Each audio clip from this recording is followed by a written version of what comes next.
Damn, Doug, it's good to be here with you in San Francisco. Same here. Hey, I was reading, I read that article when you shot it over to me, and I really enjoyed that article with Native Entrepreneur, I think it's nativebusiness.com. nativebusiness.com. You said something in there that I want to hear you talk about just a tad more. It's a fine line between tragedy and success. It doesn't work. Do you kind of remember that? Barely. I'd have to go look up the article one more time. Well, I'll tell you kind of what I got from it. It was talking a little bit about the poor Indian kind of syndrome and kind of using that as a platform. And you were talking about how there's a little bit of a formula there. People have used it, but from the article, what I gathered from it is that you don't really see that as a successful type of approach to business. The tragedy and the poor Indians and come save us. I was wondering if you might be able to tell me a little bit more about your thoughts on that, because that really pulled me into that article. Well, sometimes I have a bad memory and I say a lot of things, but I know with the article, they interviewed me and they asked me a few things. So I wish I had the exact quote. I'm kind of looking it up right now, but I think when we're talking about businesses and brands and branding is such an important part of business now. And if you want to get into business and live on the res or do anything positive on the res, I don't see, and I don't really like, and I've never really cared for the marketing of reservations and reservation life, Native American life, as a tragedy story. It's true there is tragedy in the history of Native people, but I don't really care for the telling of that tale over and over, because I don't think it gives a really fair or a really honest look at who Native people are. And by using that story over and over of the tragic plight of the red man, it frames a narrative for the larger audience, and it's actually framed a narrative for us where we actually start to believe it. We start to believe these things, which I think is, when you're trying to do something positive and you're trying to be, and you want to be positive, and starting a business is a positive thing, and you have to have a positive attitude when you're starting a business, or a new podcast, or making a new record, or starting a new painting. You have to be optimistic. And if you're sitting there thinking like, always thinking negatively about your place in life, I think it's hard to be creative. And I think that's what I was referring to. I'm still looking for the actual quote. I really took a lot out of that.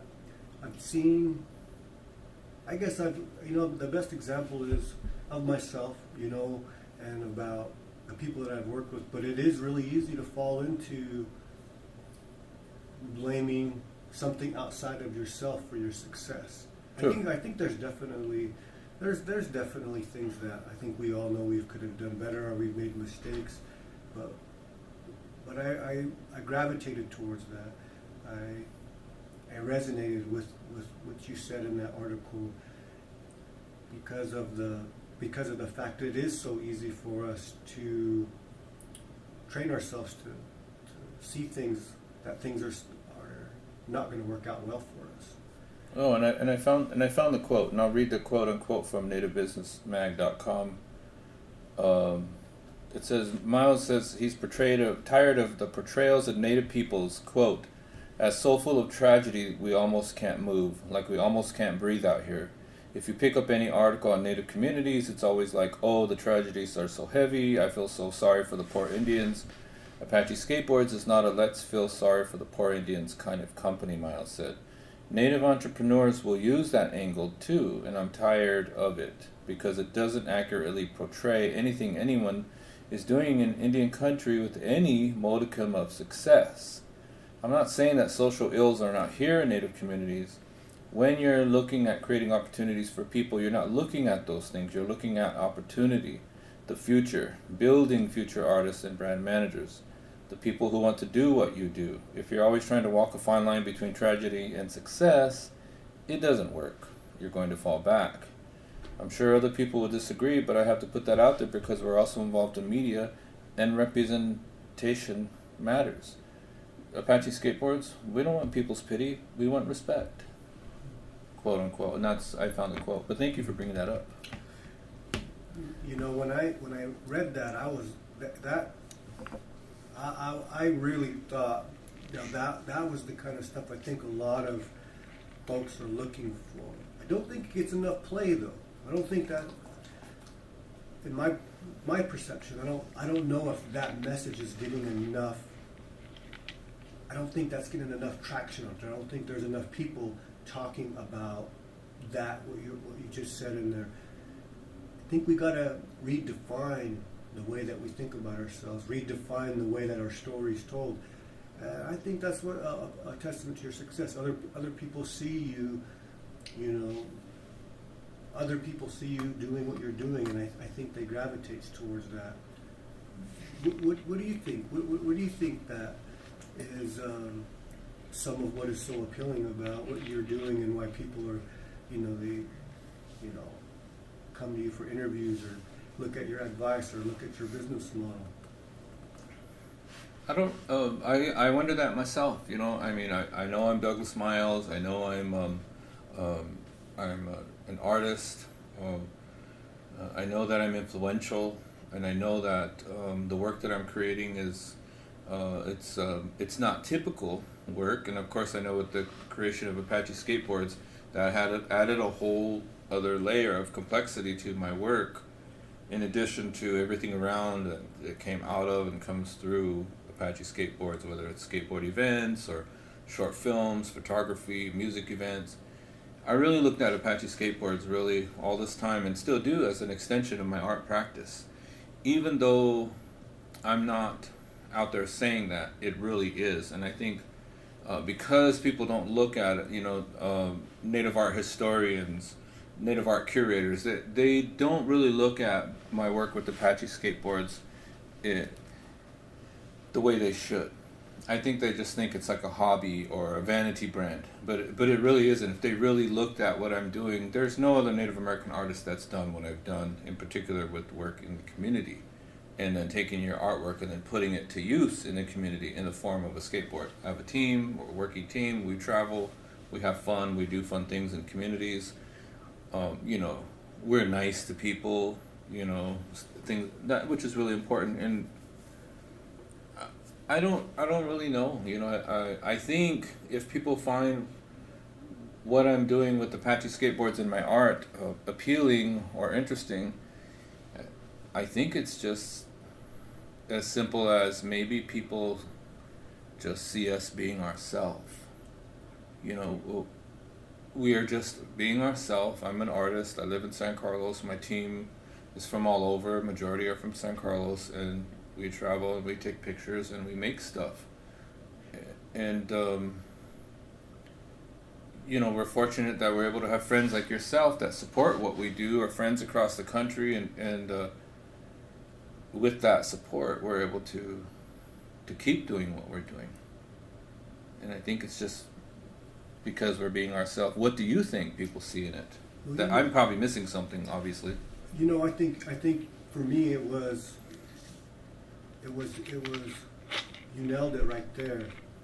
A lot of time, and I've gotten a little bit of kickback from this one too, but there's the idea or the practice of appropriating things, and you can go to Target now and buy squash blossom, Right. made out of plastic, Right. you know. And for me, I don't really care that much about that because I'm seeking authenticity. Right. I'm looking at original Right. artwork. So I mean, I could see a whole bunch of people wearing those, and I could see where people get upset with that. And they're making money off of that. But I think there's more people out there that recognize authenticity and something that's real, something that is legitimate, and that's what I think. But there was other things too. Work ethic was something that I gravitated towards. I remember the first time there was a skate park that was being opened up out in Fort Duchesne. It was one of the fabricated skate parks.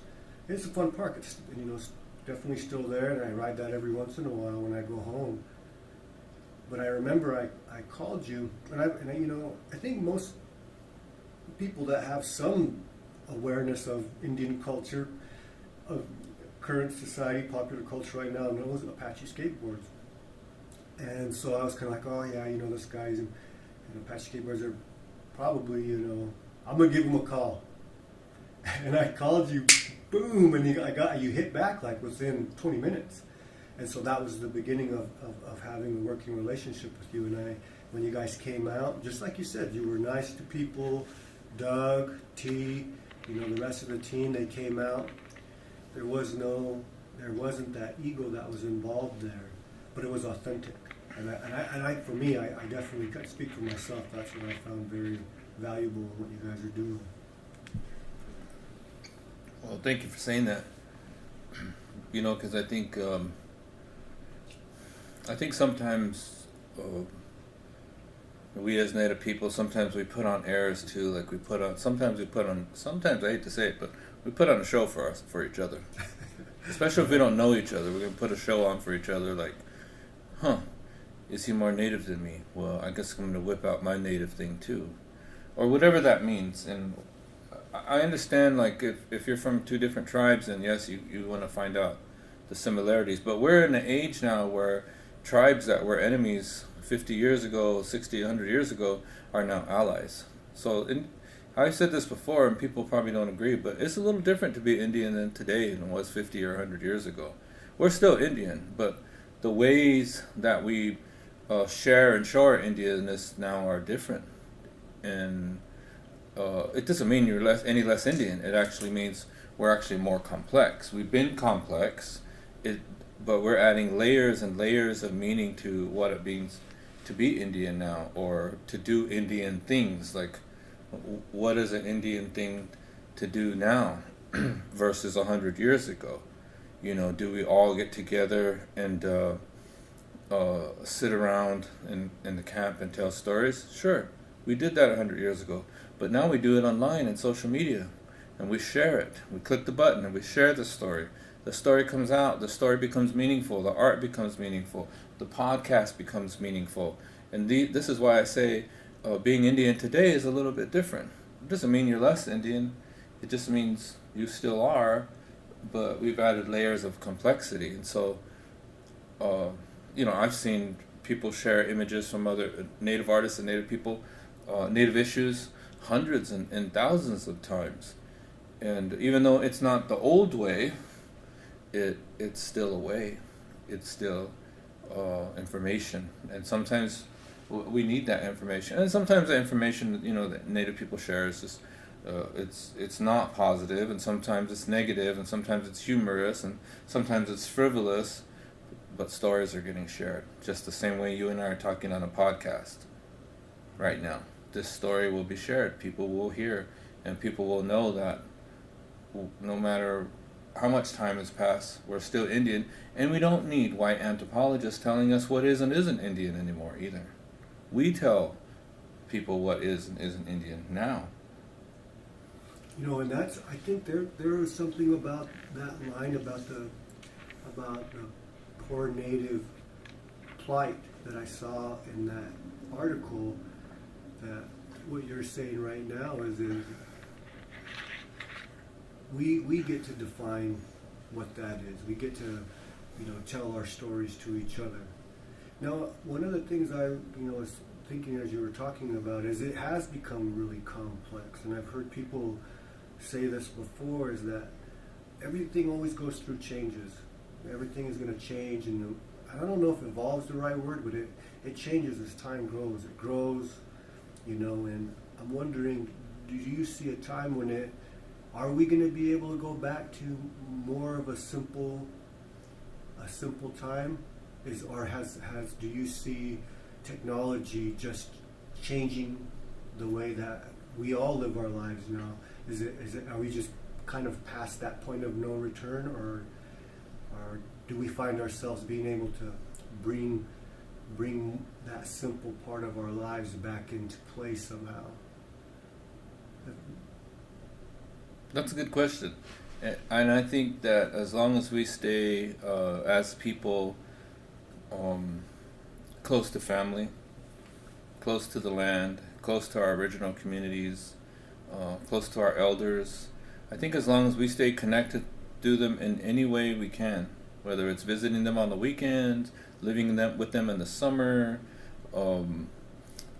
maybe going places with elders or family, maybe when we don't feel like it, but because like sometimes elders would make us go to or a ceremony, or make us go to church, or make us listen to their story, or but as long as we keep doing that, we'll never lose our place in the world, because and technology is everywhere.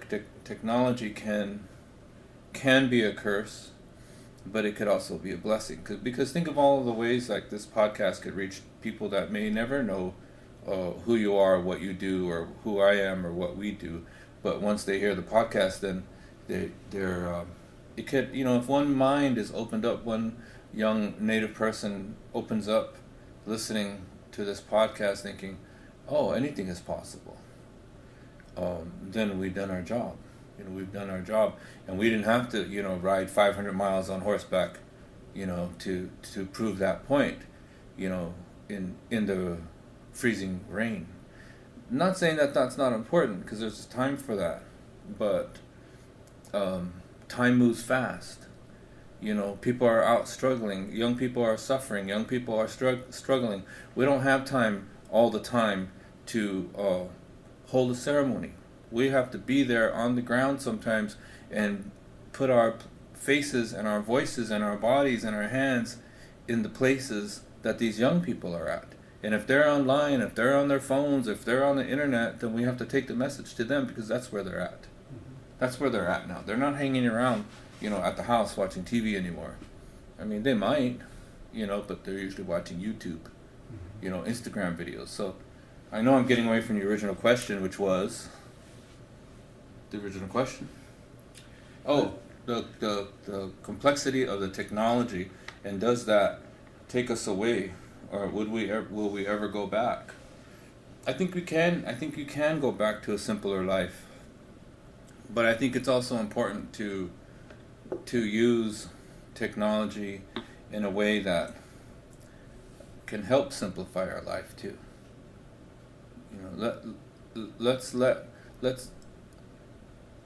Let us use technology to help us simplify our life. Don't let technology use you to get you bogged up in it. Mm-hmm. And that's the problem now, is we've allowed technology to kind of bog us down, even to the point where everything that's posted on Facebook we get all shook up about because we think it's the truth, and it's not. People don't realize anymore. They've forgotten, because the whole generation now is raised on social media, that not everything on social media is true. And it might look true and sound true, and I don't like to use words like fake. Obviously, we know why. I don't like to use the words of the oppressor in that sense, but we've become sort of easily swayed. I thought about this, and there's it's a little disturbing. We see places around the world that are just barely starting to get McDonald's food chains, and Wendy's, and all this fast food chain. And within a matter of 3 or 4 years, you see how the population health changes so drastically because it's almost like it's this new agent that has like came into their system, and so you see obesity and high blood pressure and all these things, and it's almost like here in America it's still a problem, but if you haven't caught on to the fact that eating fast food and sodas and all these things are bad for you, and if you do it, you have a choice.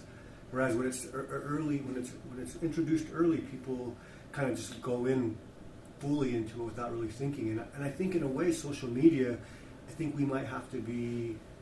It's almost like as if we've had some immunity to it now, and I think that the internet's been around a long time now. So do you see people starting to get privy to like, okay, just because it was put out there, you know, is there a new level of skepticism that you see? Because honestly, I think out of all of the people that I've, you know, worked with, you've probably utilized social media much more effectively than most people have. And how do you feel I've used it in an effective manner? And then I'll answer your question too, but I'm curious too. I think that you've been able to display a multifaceted, authentic images and your thoughts in a diverse way. You've used photography, you've used your artwork, you've used video, and not just, you know, you've even used video that addressed mental health issues, such as suicide. You know, that I think that was something that I thought was very, very powerful. And to be able to use social media to do all those things, showing Indian identity unfiltered. You know, like you said, no one's defining for you or for Apache skateboards what being native or being Apache means. You said this is what it means to me. So I think through social media in that way, and you've questioned. Questioned what? You've questioned academia. Mm-hmm. You've questioned maybe bias, or you've questioned bigotry, you've questioned prejudice, you've questioned lateral racism, which we do amongst each other. You know, I love your bit of the Indian expert. You know, that shit's funny, man. I love that one. I was afraid that was going to come up. I was afraid that was going to come up. Because I'm sure people either love that or hate that. Because how dare somebody call themselves the Indian expert, right? You want to know where that comes from? I totally want to know where that comes from. Well, I started to put, you know, I write my stories or observations down, and I tried to make them really short too, actually. But I started to hashtag and sign it off as the Indian expert. But when I noticed that throughout the years, you know, I make art, I sell art, I come from a tribe, and I started running into non-native people that were like kind of talking to me like they were Indian experts. Like they knew more about my tribe and my tribe's social mores and history and tradition and stories and warfare than I did. And they weren't even from my community, and I always felt that was such an odd feeling. You know, okay, I get it, you know a lot, but that doesn't make you an expert, because you're leaving out one very central aspect in these stories or this knowledge, which is the Native American point of view, the Native American viewpoint. Well, and so without the Native voice, what is all this stuff other than just theory? Yes, it's true, you know, of course they interviewed Native people, but they're still filtering it through a non-Native experience. That's how I feel. And then, of course, on the other completely opposite end of the spectrum, I'd run into my own Native people who would like pull this kind of like, well, I'm more Native than you kind of trip on me. And like, you know, I come from a family of 13 people, you know. My dad is half White Mountain Apache and half O'odham or Pima Indian, my mom's San Carlos, and you know, and then I had to meet Native people who kept doing this kind of lateral violence, this lateral oppression thing on me. This kind of like I'm super Indian bit on me. So that's when I realized, like, oh, well, I know what I'm doing. I'm Native American. I'm listening. I'm Native American. I'm an expert at what I do. I'm an expert at art. I'm an expert at raising a family. I raised 4 kids. I raised them on the res. I know a lot. I started a brand, a company. I'm the Indian expert. And that's where I came. And I thought, of course, it's funny and it's humorous and it's kind of a dig at these other kind of weird attitudes that come at you. But it was the only way I could kind of address it in a safe way, in an honest and safe yet humorous and a tasteful way, without getting online and bashing everybody all the time. And you know what? I think when I saw that, I saw the humor in it. I could tell that I'm glad. It was coming from a place, and it is a very. That was one of the things, I guess, where social media can be such a blessing, and then it can also, some people might just interpret things in a way where it's like they might not see the poetic liberty in some of the things that maybe you say or with that. So I was I'm glad we did kind of stumble upon that. Now, you know, thinking about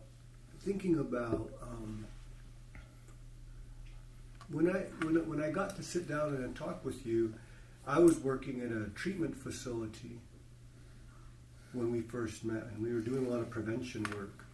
And so to bring you out to the reservation, we were working in the community for things to, enhance the wellness there. But the more I talked to you, I could tell somewhere when you were talking that, Doug's got some experience in this world. And then so when you started telling me that you had worked in the field a little bit, I was pretty intrigued by that. And I think in some ways, if you have a good eye, you can kind of see that's always kind of been a little bit of an element of what you do. Maybe tell us a little bit about your experience, working in social services or some of those kinds of things. I think that might be something that a lot of people might not know about you. Yeah, I think before I became a full-time artist, I'd worked with the tribe, and I worked with young people in the tribe. And a lot of people don't know that I probably have 10, maybe 15 years experience working in the community of San Carlos in the field of social work and prevention and intervention and the prevention of substance abuse, and particularly around with young people, though. And that took on a lot of different. I took on a lot of different roles during that time. Mm-hmm. I was a counselor. I was a mentor. I was a youth leader. I was at one point in time I helped a group of guys from San Carlos start a lowrider bike club, and they eventually ended up in Lowrider Bicycle magazine. And they eventually toured, their bikes toured, and they entered different shows and, lowrider shows. And people don't know that. Mm-hmm. Before I started Apache skateboards. Yeah, and I think those are the things that come out in the artwork, that come out in the interviews, that come out, and the things that you do. That's the authenticity. That's the authenticity that's there. I think that so many people gravitate towards. And the interesting thing that I, love about skateboarding is that there is, in skateboarding, you can't fake it in skateboarding culture either. And this isn't an Indian thing. Skateboard culture is diverse. It's a global culture. Tell me a little bit about your experience in such a massive industry such as skateboarding. How have you been challenged, or how have you been embraced by skateboarding as the general culture? Well, I want to say thank you, of course, to skateboarding, because without skateboarding, we wouldn't have Apache skateboards. and so skateboarding is what is like you said, it's a global culture. It's a very free, expressive culture based on movement. But in my mind, from the very beginning, I always kind of thought, well, when I looked at it from a cultural point of view and even a tribal point of view, I was like, this is a very tribal thing too. Being a skateboarder, or being into punk rock, or being into lowriders, or even graffiti. These are all kind of like tribal art forms in a sense, and tribal movements. But so as a tribal person, that's what I always look at. Those are the things that I'm responding to, and I think that's why I gravitated towards these type of fun activities, just because I was a tribal kid. And you kind of come from that point of view, like, this is what we do, this is where we're from, this is what we're about, and this is how we show it, and this is how we share it. And so when I encountered lowrider culture or skateboard culture, then I could immediately draw, for me, I could draw a lot of parallels, and so I was real comfortable right away, looking at being a part of and putting ourselves. We actually put ourselves in the middle of skateboard culture, and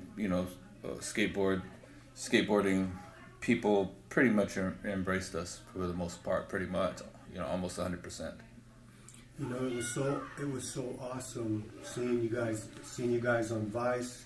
Seeing in a while back, who was the shoe design that you guys worked with? In 2008, we worked with a company called iPath. And iPath. Yeah, that's who it was. And iPath was actually, it's funny, we're here in San Francisco. It was a Northern California kind of a San Francisco type brand.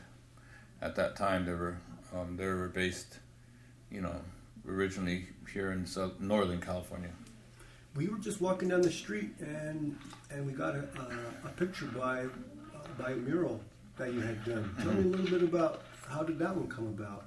Well, a friend of mine, she owns the gallery, and she owns the building that's upstairs in the old building.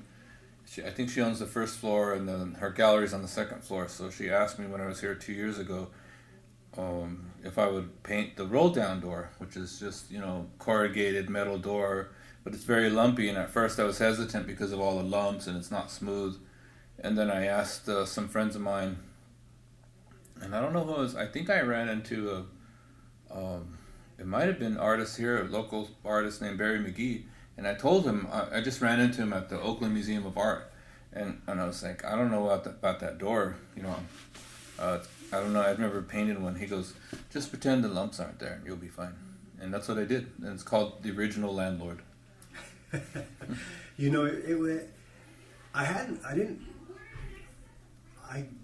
think that I first recognized that one not too long ago. I think I got here one morning, and I went out and did my thing. I went to go breakfast, and I took a double take, and I shot that picture to you.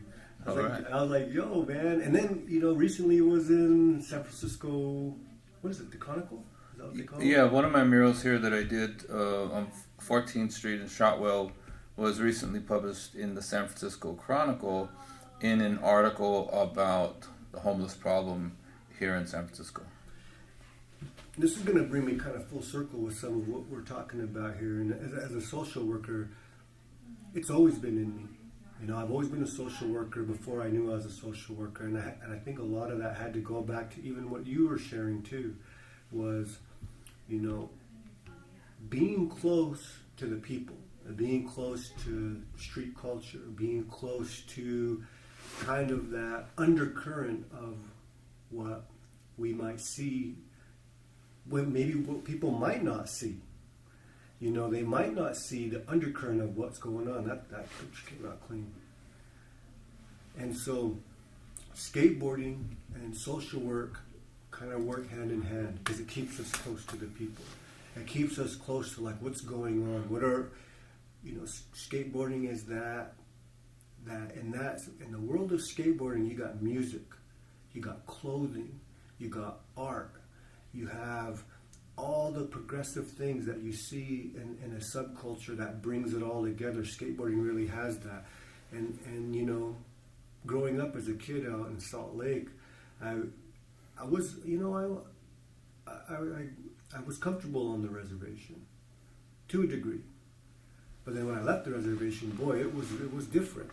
But the one place that I found a home was with the skateboarders, because they were always a little bit outside. Mm-hmm. They were always a little bit kind of the weird fringe kids that were out there. Obviously, it's changed a little bit. And you've been around skateboarding now for quite some time, and you've seen how it's impacted communities, our native community. What have you seen change from when you were when you first started Apache Skateboards? How has skateboard culture changed in the community? Well, when I first started Apache Skateboards, probably around '02, there was just a small group of kids in San Carlos that skated, maybe 6, 7, 8 kids, and some of them I knew, some of them were my own nephews. And then my son got into it too, Doug Jr., who's like, I don't know, like I forget how old he is, 28 or 29 now. I mean, he's almost 30, but when he started, probably almost 17 years ago, literally 17 years ago, there was just a few kids. How have Native communities changed since we kind of, I think we kind of kickstarted a little bit of a skateboard revolution in Indian country. Apache Skateboards did. I think we kickstarted it. We weren't the only people doing it, but at the same time, I think we pretty much were the only people that kind of kickstarted it. Yeah. Not because, I always say this, I didn't invent skateboarding, but I did invent Apache Skateboards. And so by, I think just by bringing attention to skateboarding, to kids that like to skateboard, and I think we just brought attention to it, it showed kids that it's okay to be different. It's okay to not like basketball. It's okay to not want to go play basketball all the time, or it's okay to do something different, and it's okay to be yourself and do a non-traditional sport, and it was okay. And I think by doing that, I think other communities, they saw that and they caught on. And I can't speak for other communities, but I think they, from here to Pine Ridge to whether it was Red Lake, Minnesota, kids just want to be free to be themselves. Kids don't want to be told or corralled or told what to do all the time, especially when it comes to playtime. Oh man, playtime! I think that's another thing I like about skateboarding is kids got to be outside to do it. Unless they're into a ramp or something. But that brings me that when you were saying that, it brought me to another thought I had was the first time I wanted to commission a mural on the reservation. I had a lot of people that didn't want it because it was so associated with gang culture, and we had a major gang problem on the reservation for many, many years. So when anybody heard anything about spray cans and walls, it was like, oh hell no. What was did you experience any of that? And if you did, what was it like? Well, yeah, I mean, because I did youth projects too, and we did murals too, and I worked with youth too in San Carlos even before Apache Skateboards, and there was,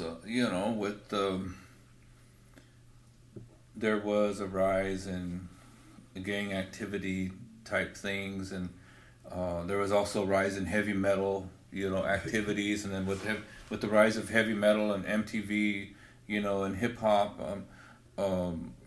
communities started to get worried about, if they weren't worried about gang activity and Bloods and Crips, they started to worry about Satan worshipers and Satanism. So, and then it reached this point, I think in a lot of communities where it became just like this state of alarm, this such a alarmist point of view, when in reality, a lot of the times it wasn't even half as bad as, all these presenters, they started bringing gang experts to the res and experts on satanic worship, and maybe those things were happening, but nowhere near as as bad as they thought it was. What it did is it kind of caused people to realize, like, oh, maybe we should pay more attention to our kids, And I think it caused people to also, to realize like, maybe we should try to find more fun alternative activities for our kids in these reservation communities besides just basketball tournaments or rodeos or cookouts.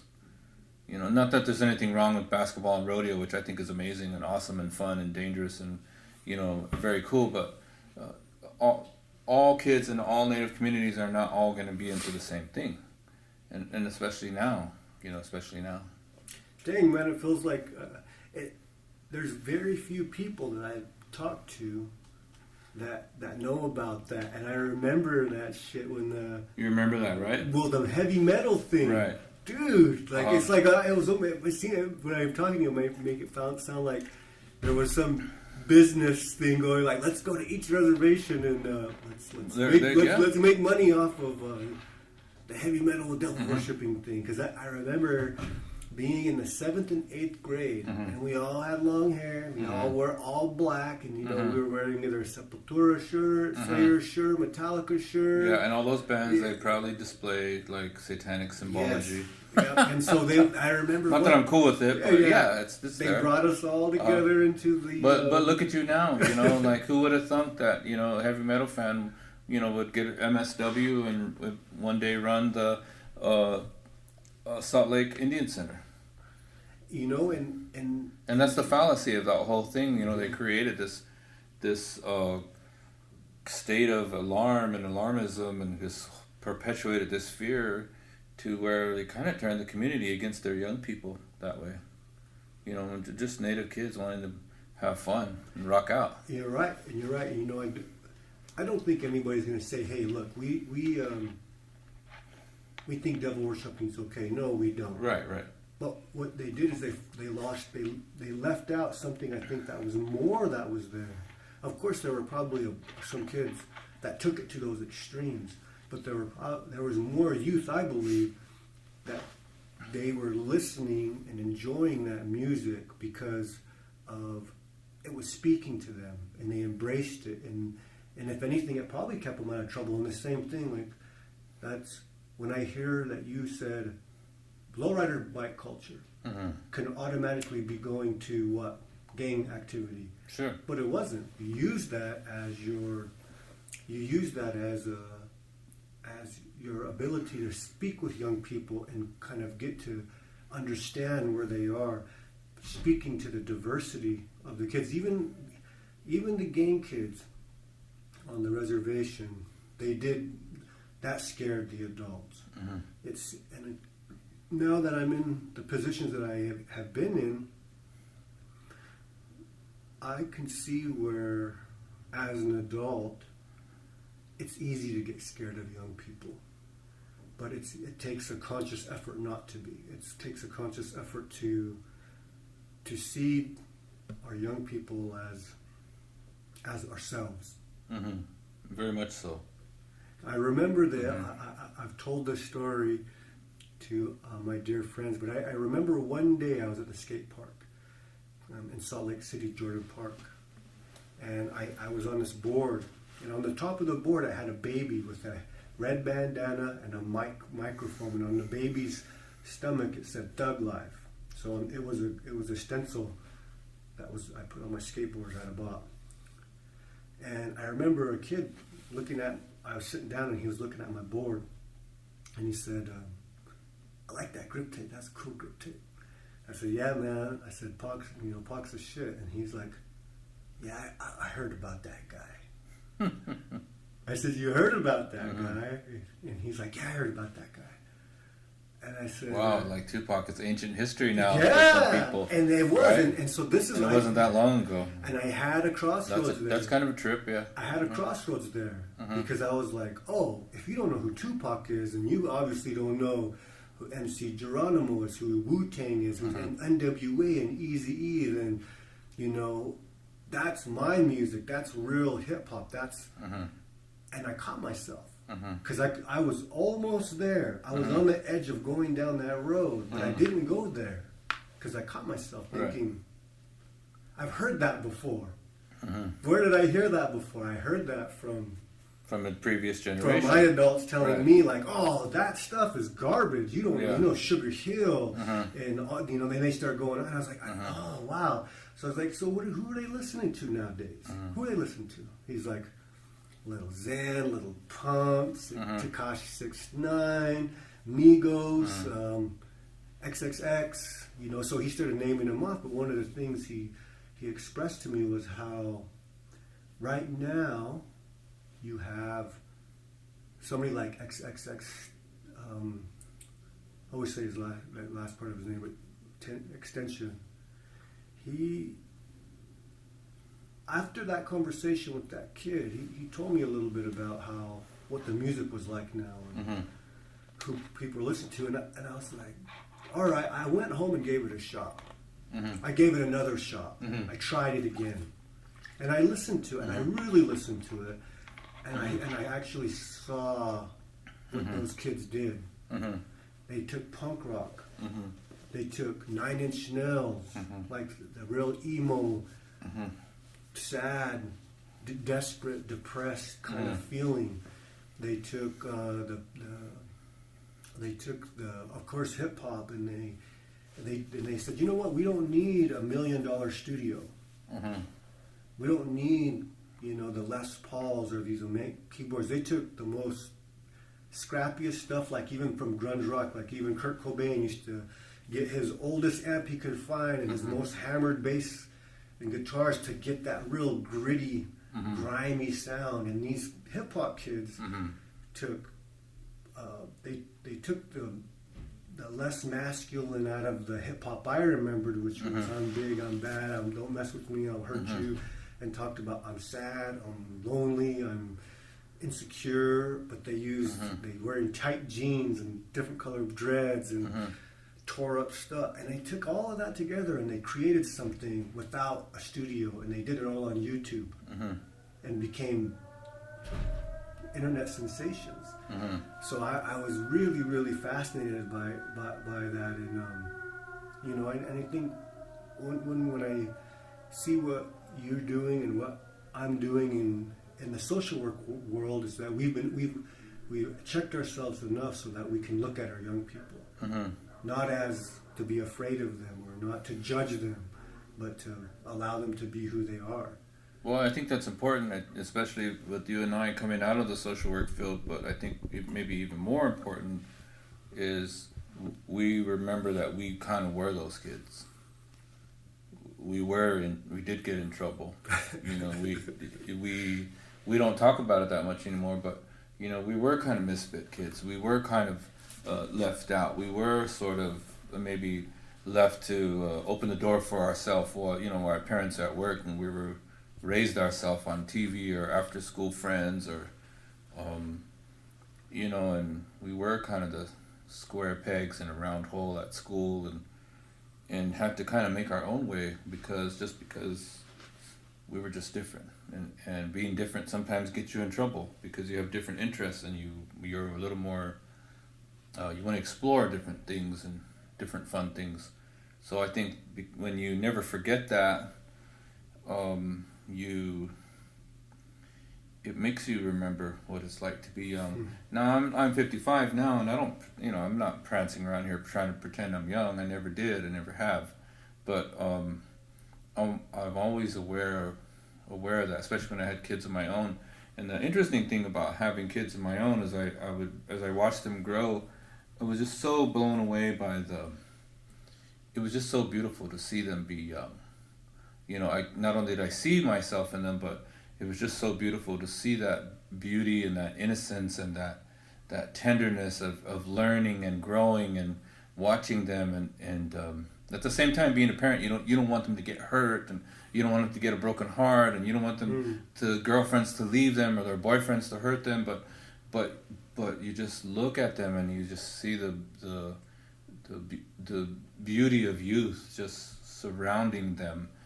And not in a weird way, but in a wonderful way, because you know that there's just so much indigenous potential in everything that they do.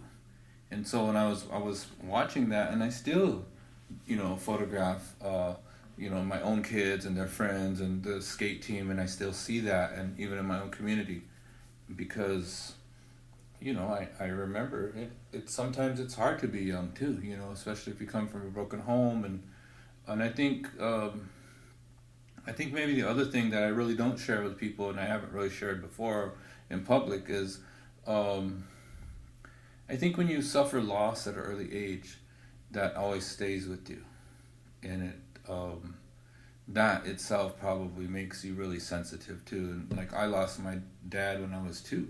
I didn't even know him, but when you suffer that kind of loss at an early age, it's just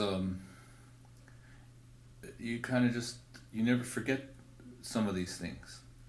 You never forget it. Even if as a young child, never really fully processed it in a way. You saw it, you experienced it, you saw it in the face of your mom, you saw it in the face of your older brothers and sisters, and you experienced it through them.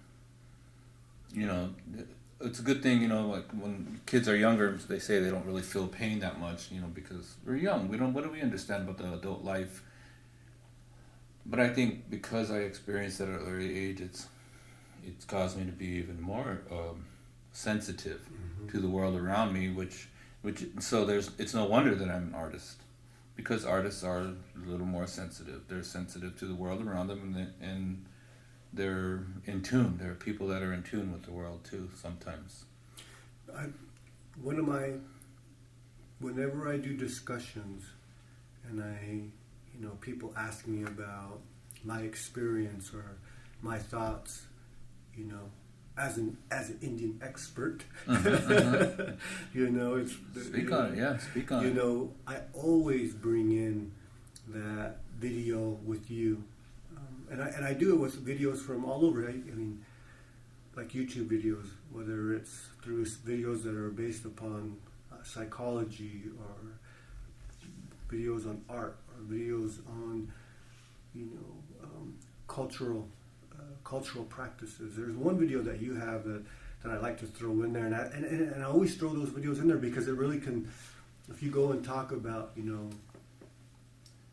therapeutic interventions, and you come in with the skateboarding video, they're kind of like, what the hell is this guy talking about here? But eventually they'll start to understand. But there's one video that I use of yours, and it's about I paint what I like. And in Paint What I Like, there's a section in there where you say, I've gotten a little bit of criticism for the faces and the lack of emotion in some of the murals that I do. Which you really bring that back to say, look, you're talking about your lived experience, but you're also demonstrating something bigger than that too, something that I don't think any tribe in this country can ignore that's theirs, that they've been through a lot of stuff. They've been through a lot of stuff. So when you were telling me about, your father, and telling me about that, so it's not only a reflection of that, what you've seen in the community, but also your own experience too. And I think that's what makes both me and you good at what we do. It comes out in the work. Which brings me to this, in a way, the mystery of now. I think we've talked a little bit about it. Tell us about the mystery of now, and what that is, and what's coming about of that. The Mystery of Now is the title of a really short documentary on Douglas Miles and Apache skateboards that's directed by Audrey Buchanan and executive produced by Dream Hampton. And so The Mystery of Now is pretty much complete. We did, I don't know if I'm allowed to say this, but we did submit it to Sundance Film Festival, and it was not accepted. We're sending it out to a few other film festivals, and we'll see what happens. But we're excited about it nonetheless, It's filmed and shot in San Carlos over a couple of weeks of just like non-stop interviews and on-site interviews. I set up all the locations, I set up all the interviews, I produced it, I wrote a lot of what you'll see in The Mystery of Now in in partnership with Audrey Buchanan, who directed it, and of course she brought her film crew from Los Angeles, a very kind of a small guerrilla film crew, and so that's going to be released here really soon online on a couple of key places, which we'll say really soon, but I can't really say right now because nothing's confirmed. But it'll get. I think once it's released, a lot of people will see it, and a lot of people will I hope look at what we're doing in San Carlos with Apache skateboards in a fresh light, in a new light, in a different light, and in particular look at Native people in a fresh, new, and a different light. But what's funny is like we've been doing what you'll see in the Mystery now for about 15 years. Yeah. So that's always what's funny about it, which is, and people, when it comes out, people will probably say, oh, wow, you're blowing up or whatever. But, there's, how they say there's no such thing as overnight success. It takes, years to become an overnight success. But that's the short film, and I'm excited about it coming out. And that's one thing that for all the folks that have been out there, it is something to see someone being successful. None of that happened overnight. When people first get to hear about Apache skateboards and see see all the body of work, very prolific body of work. Hopefully, what they're seeing is that took a lot of time. That took a lot of blood, sweat, and tears, literally, through all the things that your team's been through, because they're just like anybody else. We all suffered from something in life. Life continues to happen. What was the joy as well? And what was the full title of The Mystery of Now? Didn't that came off of something that you had posted, right? Yeah, you can follow Apache Skateboards on Instagram at instapache1. But I was posting an image of Apache Skateboards, and I wrote, basically, Apache Skateboards is the power of the past, the key to the future, and the mystery of now. And so when Audrey and I were talking about that, and she was talking about those phrases, she goes, I think we should name the film The Mystery of Now. And she was asking me how did I come up with the phrases, but I was telling her all I was trying to do is find a way to simplify what is Apache Skateboards, or what makes it what it is. And besides being, of course, a skateboard brand or company, where does it come from? And so I was trying to find very simple phrases, or whatever you want to call taglines, to describe what Apache Skateboards is. And that's when I came up with Apache Skateboards is the power of the past, the key to the future, and the mystery of now. And that's something as an artist I know that you come across constantly, which is you'll put a piece out. What does it mean, Doug? And with a piece of art, or even with even the way you're crafting your words, for me, it's like it's another piece of your artwork. You might have a perception of what is in your mind and what you put up there, but once it gets out there, people will take from it what the meaning of it is. True. And the mystery of now is it was just as powerful. To me, it's about what we just did, what we're doing now, talking, maybe understanding, learning things about ourselves. Because even for myself right now, I'm still a mystery to myself in something. Right, that's true. I'm learning. Right. I've fallen down. I've gotten back up. I've right. developed successes. And I'm still trying to figure out how to improve myself. And I know that even less than a week ago, I've always had a very difficult time with meditation. People, and even in the world of social work and therapy and intervention, that meditation's always been there, whether it's through ceremony or whether it's through running. Right. But the thing that I think a lot of people come to see when they see meditation is sitting with your legs crossed, focusing on your breathing. Right. And there's a lot there. That is really an important aspect of it. So about a week ago, my ear was ringing really bad, and it still does it. It comes up every once in a while, but they say a lot of times it comes up through stress. The doctor told me it's not a ringing; it's more of a throbbing, like a heartbeat. Boop, boop, boop, boop, boop, boop, and it just drives me nuts, and I get irritable after a while because it's kind of going for a couple of weeks.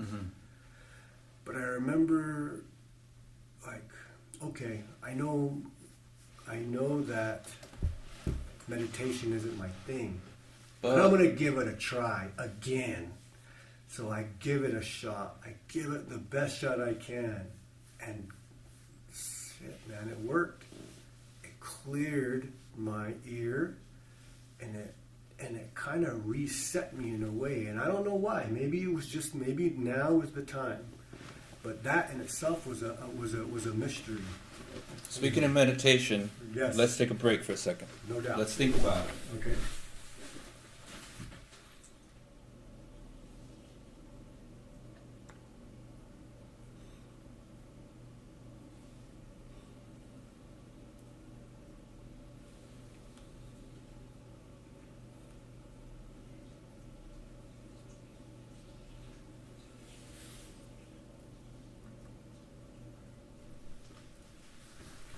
And I definitely thought about when you said that. Even this morning when you were telling me about it, I was thinking about that, and that was that's what it came up for me when you were talking about it, and when you're, when that line it is, I can see where your colleague was like that one right there. That's the one. That's what I was thinking about. So You think there's something meditative about the title? No, I think what I'm thinking is that the mystery of now transcends all of us. It transcends each every one of us. Because anybody can. I don't know a perfect person, but I know people that can stay in balance longer than others. But everybody gets off balance once in a while, and the mystery is like, well, how do we stay healthy? True. For ourselves, because what's different for you might be different for me. Some people are ceremonial people, Right. but they eat like shit. Right. They might be physically active, but they have no spiritual grounding. Right. Are they? But sometimes the mystery of now is trying to figure out what we need. What we need. What do each and every single one of us need to be the best version that we can be? And so when you brought that up this morning, I was like, a lot of stuff came up for me. So I that's the authenticity. That's the power of what you do. Is you put it out there, and each of us can take your work and use it, and hopefully use it for the good stuff. So. I appreciate that, and I want to get wrapping up here.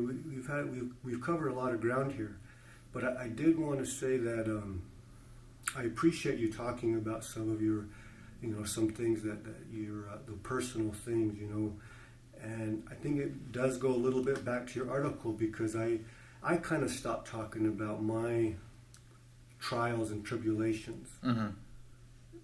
I will, but I think I pulled back from it quite a bit over the last little while, because it did get kind of played out, because it's almost like that trauma Olympics and about all of those things where people want to outdo each other on how hard their lives have been, and so I've kind of pulled away from that. So I do appreciate you, giving us some insight to your life, your personal life. Well, we all go through hard times, and like I said, I'm not saying that it's not okay to talk about the hard times or the hard history that we've all gone through. But I think from time to time, as I've, and when we start to work towards certain goals, you have a tendency to realize, like, okay, well, the goal that I have, whatever it might be, in this process, there's no room for sometimes there's no room to look back at your failure, or to look back at your sorrow, or to look back at your regret, or to look back at your shortcomings, or whatever it might be, or to look back at your own personal or social history, or when you're pushing forward, you not only do you want to look forward, you have to look forward, and it's imperative that Native people, Native nations in general, look forward more and more now, and not look backwards all the time, not look back all the time. Because if we're always looking back all the time, I think it's hard to, it might even be impossible to reach for the prizes that are ahead. It's true though, yes, we don't want to forget the past, and we don't want to forget who we are, and we can't. But what I'm saying is, in order to go forward, we have to kind of let go of our own shortcomings, whatever they might be. And there are some shortcomings that I think we have, and that we have to kind of overcome too. You know, even as Native people, and you know, in particular, you might say, well, what are they, Doug, Miles? And I'd say, well, maybe the way Native men treat Native women. You know, maybe we need to look at that, and we need to address it, and maybe we need to think about how can we become, we're good men. We're good men. We know how to work, and we know how to chop a tree down and build houses and hunt, and but can we be better men? Yes. Yeah, we're good dads. We're good fathers. We know how to raise kids and take them with us hunting, and take them with us to work. But could we be better dads and better fathers? Definitely. You know, can we be better uncles? Yes. You know, so and it's important now too, especially with numerous issues coming up around the mistreatment of Native women and Indigenous women, and I don't think it's enough to just continue to blame, like you said earlier on in this talk, forces outside of ourselves.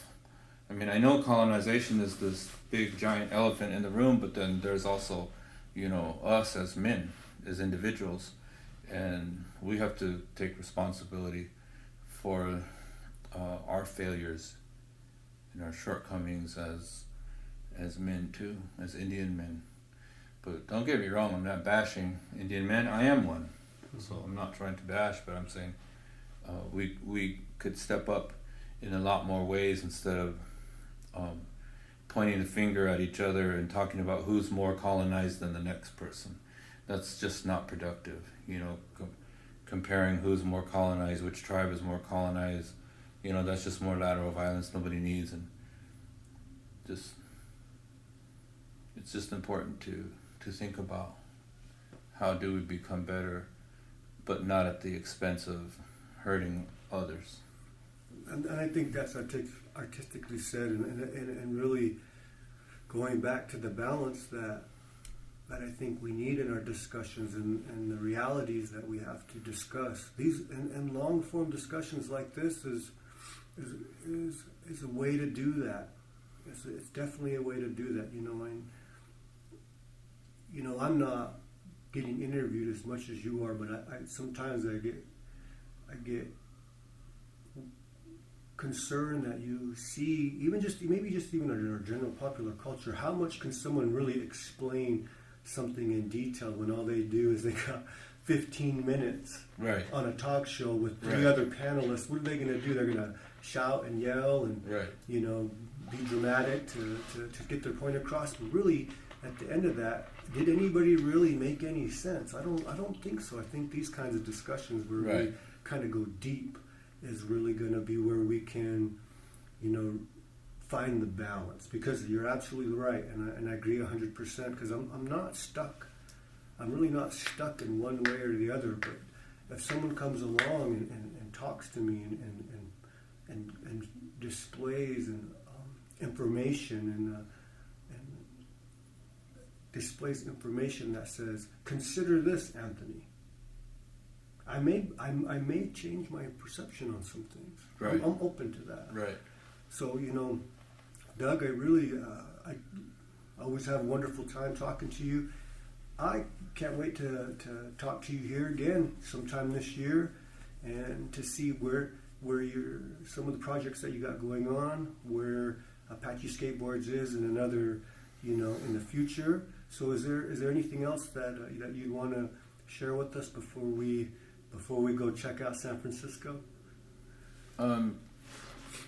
I think we covered a lot of ground, and I really appreciate you inviting me to come out to San Francisco and of course to be featured on your interview and podcast. I hope people find it interesting and informative and helpful in some way.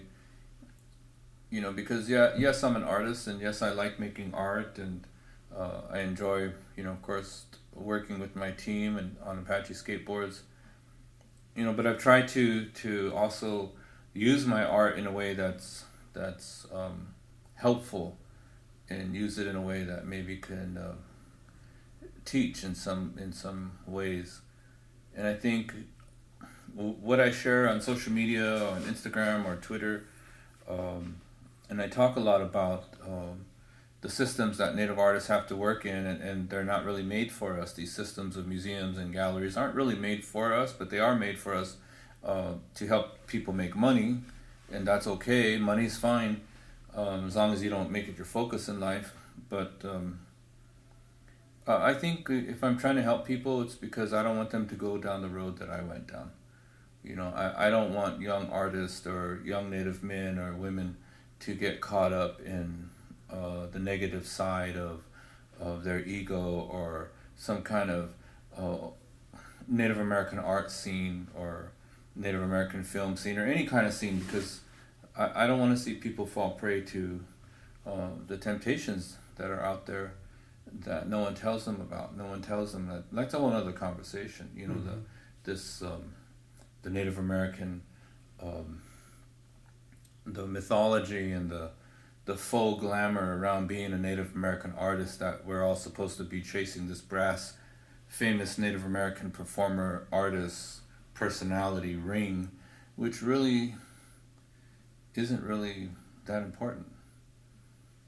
What's important is what we're doing right now, and what's really important is working and giving back and serving our community.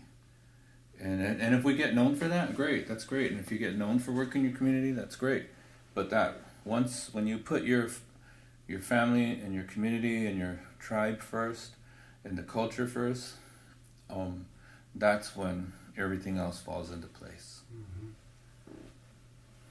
Well, I think that's a wrap, folks. Real quick, tell people where they can find you at. Where's your handles and these things?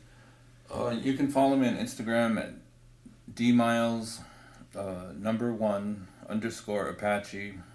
If you want to see my art, I created a new page just for my art, and that's at The Indian Expert. You can also follow Apache Skateboards at Instapache, and the number 1 on Instagram. And of course, if you search Facebook and Twitter, you'll also find us there too.